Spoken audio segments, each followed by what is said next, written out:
সঙ্গে কূটনৈতিক সম্পর্ক স্থাপনে গোপনে আলোচনা চালাচ্ছে দখলদার ইসরায়েল। সম্প্রতি ইসরায়েলি ও সিরীয় কর্মকর্তাদের মধ্যে একাধিক গোপন আলোচনা হয়েছে বলে জানিয়েছে ইহুদিবাদী একটি সংবাদ মাধ্যম। গত বুধবার সৌদি আরব সফরে গিয়ে যুক্তরাষ্ট্রের প্রেসিডেন্ট ডোনাল্ড ট্রাম্প সিরিয়ার নতুন প্রেসিডেন্ট আহমেদ আল শাবার সঙ্গে বৈঠক করেন।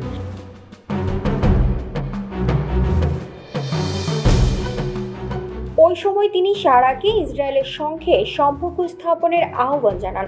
পরবর্তীতে তিনি বলেন, সারা এই ব্যাপারে হ্যাঁ বলেছেন।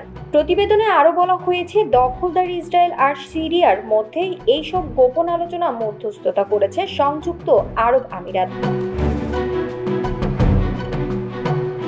তবে অপর এই ইসরায়েলি সংবাদ মাধ্যম জানিয়েছে, ইসরায়েল সিরিয়ার মধ্যে মধ্যস্থতা করেছে কাতার এবং এটি কয়েক মাস ধরেই চলছে। গত মাসে আহমেদ আল শারা নিশ্চিত করেছে দখলদার ইসরায়েলের সঙ্গে তাদের নিরাপত্তা বিষয়ক আলোচনা হয়েছে, তবে সম্ভাব্য কূটনৈতিক সম্পর্ক স্থাপনের ব্যাপারে তিনি কিছু বলেননি।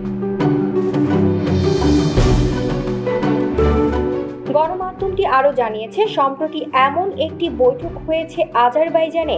সেখানে ইসরায়েলের প্রতিনিধিত্ব করেন প্রতিরক্ষা বাহিনীর অপারেশন ডিরেক্টরেটের প্রধান মেজর জেনারেল ওহেদ বাসুক।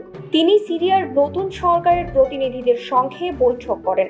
ওই সময় সেখানে তুরস্কের প্রতিনিধিরা উপস্থিত ছিলেন।